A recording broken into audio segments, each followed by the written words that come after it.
আসসালামু আলাইকুম রহমতুল্লাহ। সম্মানিত বন্ধুগণ, আমি আছি আপনাদের সঙ্গে নূর কৃষি খামারের পক্ষ থেকে এম নুরুল ইসলাম। আজকে আমরা চলে আসলাম রাজবাড়ী জেলা বালিয়াকান্দি উপজেলা নবাবপুর ইউনিয়নে বনগ্রাম এলাকায়। প্রিয় বন্ধুগণ, আজকে যে আমরা চলে এসেছি একটি করলা খেতে, অর্থাৎ করলার খামার। চারদিক যেদিকেই তাকাই সেদিকেই শুধু করলা দেখা যাচ্ছে। তো ভিডিওর মাধ্যমে আপনাদেরকে দেখানোর চেষ্টা করতেছি। দেখেন, যেদিকেই তাকাবেন শুধু করলা আর করলা।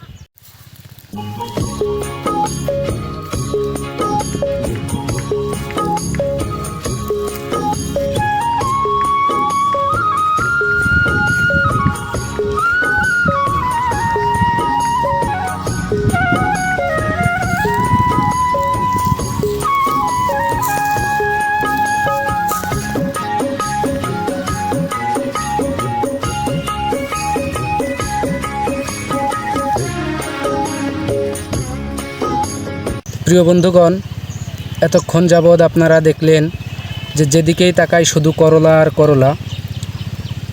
তো আজকে যে আমরা এই করলা খেতে চলে আসছি, করলা খেতে আপনারা ভিডিওর মাধ্যমে দেখতে পাচ্ছেন যে খেতে এক ভাই, অর্থাৎ করলার কৃষক, সে তার করলা গাছে কীটনাশক বিষ স্প্রে করতেছে।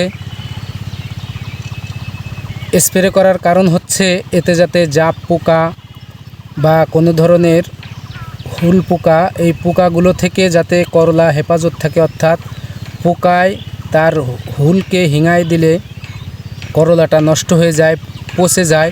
এই কারণে এই কীটনাশক ব্যবহার করা হচ্ছে, যাতে করে করলাটা সুন্দর থাকে এবং করলা যাতে নষ্ট না হয় এবং ফুলটাও যেন ঝরে না পড়ে এবং ফুলটাও যেন নষ্ট না হয়, এই জন্য কীটনাশক ব্যবহার করা হচ্ছে।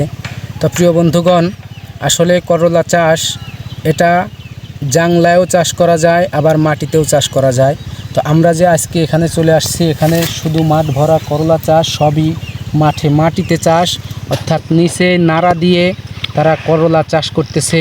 তো এই চাষে তারা বাম্পার ফলন পাচ্ছে এবং করলার যে দাম, এই দামেও তাদের ন্যায্য মূল্য হয়ে যাচ্ছে, অর্থাৎ এতে তাদের লাভ হচ্ছে। অন্য চাষের থেকে করলা চাষে তাদের প্রচুর লাভ হচ্ছে। দেখতে পাচ্ছেন ভিডিওর মাধ্যমে, দেখেন সুন্দর করলার সাজও এসছে এবং করলাও ধরে গেছে।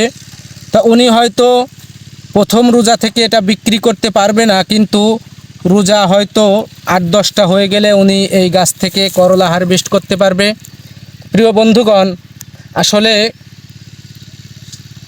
এই সবজি চাষ এটা একটা শখের চাষ, আর এই শখের চাষে হতে পারেন আপনি অনেক বড় চাষি, এবং আপনার যদি এই চাষে বাম্পার ফলন হয়ে থাকে তাহলে আপনি সফল কৃষক হিসেবেও গণ্য হবেন।